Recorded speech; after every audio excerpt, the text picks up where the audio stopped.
Naturals Family Salon and Spa లో males hair cut, hair colour, pedicure, manicure, facials, groom makeups కోసం Naturals Family and Salon and Spa, come on to bus stand road.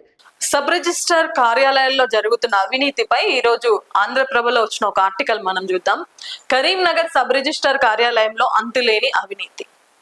కొందరు దళారులే మొత్తం వ్యవస్థను నడుపుతున్నారు అంటూ కూడా తీవ్ర విమర్శలు వస్తున్నాయి ప్రజల నుంచి. చాలా కంప్లైంట్స్ కూడా వస్తున్నాయి.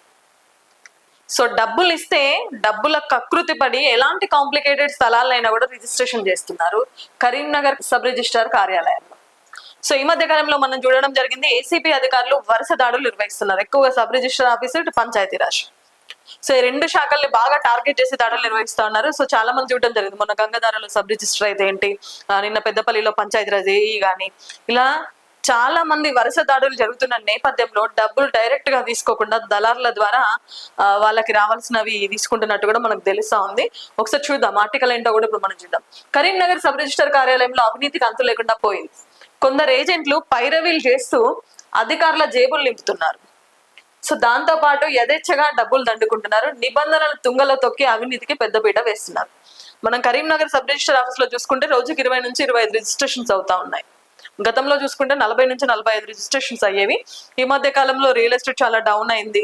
భూముల ధరలు కూడా చాలా పెరగడం, రిజిస్ట్రేషన్ ఛార్జీలు కూడా పెరగడంతో చాలా తగ్గాయి రిజిస్ట్రేషన్స్. ఇప్పుడు ఒక 20 నుంచి 25 రిజిస్ట్రేషన్స్ మాత్రమే అవుతున్నాయి. నార్మల్ గా చూసుకుంటే ఒక్కో రిజిస్ట్రేషన్ కి 2000 నుంచి 3000 వసూలు చేస్తున్నారు. సో ఏసీబీ అధికారుల నిఘా భయంతో అది కూడా డబ్బులు నేరుగా తీసుకోకుండా ఏజెంట్ల సహాయంతో దండుకుంటున్నారు అనే ఆరోపణలు అయితే చాలా వస్తున్నాయి కరీంనగర్ సబ్ రిజిస్టర్ శాఖ మీద. సో ఇక్కడ డబ్బులు తీసుకోవడం సబ్ రిజిస్టర్ శాఖలో ఆనవాయితీగా వస్తూనే ఉంటుంది. అందరికీ తెలుసు ఒక డబ్బులు తీసుకుంటారు అనే విషయం. కానీ కాంప్లికేటెడ్ ల్యాండ్స్ కూడా డబ్బులకు కకృతి పడి రిజిస్ట్రేషన్స్ చేస్తున్నారు. సో చాలా మంది సోమవారం ప్రజావాణి కూడా చూస్తున్నాము, చాలా ప్రభుత్వ భూములు రిజిస్ట్రేషన్ చేస్తున్నారు, కాంప్లికేటెడ్ స్థలాలు రిజిస్ట్రేషన్ చేస్తున్నారు. ప్రజావాణి చుట్టూ, కలెక్టరేట్ చుట్టూ చాలా మంది బాధితులు వస్తూనే ఉన్నారు పేపర్స్ పట్టుకొని, మీరు చూస్తుండొచ్చు. సో కొంతమంది రైటర్స్ కూడా ఉన్నారు దీంట్లో అనే ఇష్యూ కూడా మనకు వస్తుంది. ఒక 25 దస్తావేజు రైటర్లు ఉన్నారు. చిన్న పొరపాట్లు ఉంటే తప్ప రిజిస్ట్రేషన్ కి అభ్యంతరం చెప్పే అధికారులు కాసులు కుమ్మరిస్తే దేనికైనా సై అంటున్నారంట. సో రీసెంట్ గా చూసుకుంటే అధికారులను మచ్చిక చేసుకోవడానికి చాలా మంది దళారులు కొత్త పుంతలు దొక్కుతున్నట్టు కూడా మనకు తెలుస్తా ఉంది. అధికారులకి మందులు, విందులు, పార్టీలు ఇస్తున్నారు. వీకెండ్స్ లో ఫామ్ హౌస్ లో పార్టీలు ఇస్తున్నట్టు కూడా తెలుస్తా ఉంది. సో వరుస ఏసీబీ దాడుల నేపథ్యంలో సబ్ రిజిస్టర్ అయితే కొంచెం లీవ్ లో ఉన్నట్టు కూడా మనకు తెలుస్తా ఉంది. ఈ కారణంగానే అనేక ఆరోపణలు ఎదుర్కొని ఓ సబ్ రిజిస్టర్ దీర్ఘకాలంగా సెలవుపై వెళ్లిపోయారు. ఆయన తిరిగి విధుల్లోకి రావడానికి భయపడుతున్నట్టు తెలుస్తా ఉంది. ఇప్పుడు ఇన్ఛార్జ్ సబ్ రిజిస్టర్లే వర్క్ చేస్తా ఉన్నారు. సో ఎవరైనా ఇప్పుడు కరీంనగర్ సబ్ రిజిస్టర్ కార్యాలయానికి సబ్ రిజిస్టర్ గా రావాలంటే భయపడుతున్నట్టు కూడా మనకు తెలుస్తా ఉంది. సెలవుల్లో ఉన్న అధికారి పేరు ఇప్పటికీ కూడా బోర్డు పైన కనిపిస్తా ఉంది. ఇటీవల గంగాధార సబ్ రిజిస్టర్ ఏసీబీకి పట్టబడిన విషయం తెలిసిందే. సో కరీంనగర్ సబ్ రిజిస్టర్ కార్యాలయం జరుగుతున్న అవినీతి అక్రమాలపై ఉన్నతాధికారుల పర్యవేక్షణ పూర్తిగా కొరవడింది. జిల్లా రిజిస్టర్ అధికారి ఉన్నప్పటికీ సబ్ రిజిస్టర్ ఇష్టారాజ్యంగా మారింది. దీనికి తోడు చిట్ ఫండ్ల వ్యవహారంలోనే అధికారుల నిర్లక్ష్యంగా వ్యవహరించిన పట్టింపు లేదు. సో మొత్తానికి ఇది ఆంధ్రప్రభలో వచ్చిన ఆర్టికల్.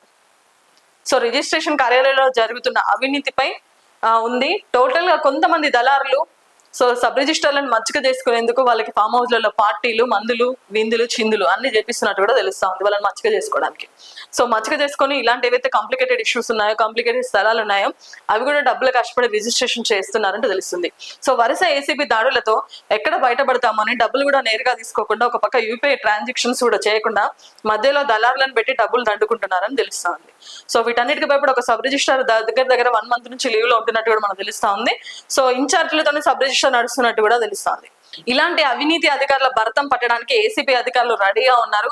వాళ్ళు కూడా ఎక్కువ అవినీతి జరుగుతుండే మనం చూసుకుంటే పంచాయతీరాజ్ కానివ్వండి, సబ్ రిజిస్టర్ కార్యాలయాలను ఎక్కువ అవినీతి జరుగుతున్నట్టు చాలా ఆరోపణలు వస్తున్నాయి.